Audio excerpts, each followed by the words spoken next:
Yüreğimde sıkıntı dünenden bugüne. Hardasan sevgilim darıxdım. Başka bir isteğim yok, sevirəm demene.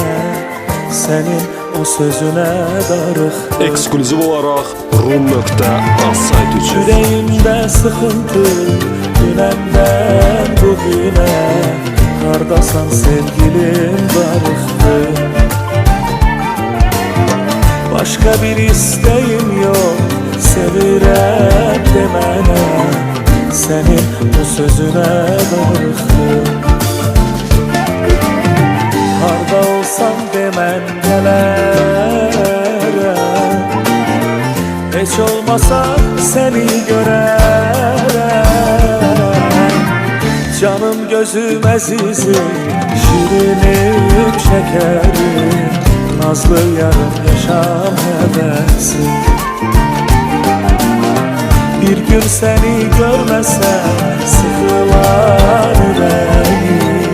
Gəlb sevincim benim tek eşkim.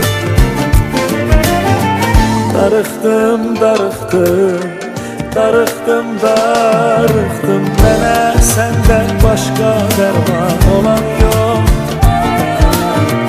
Darıxdım, darıxdım, darıxdım, darıxdım. Seni görsem diyeceğim sözler çok.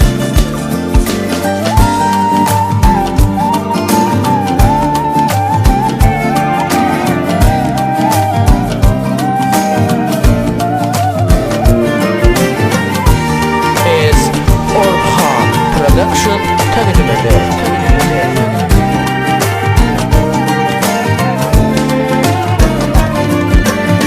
Kalbimin hakimi sen, yerini bilen yok.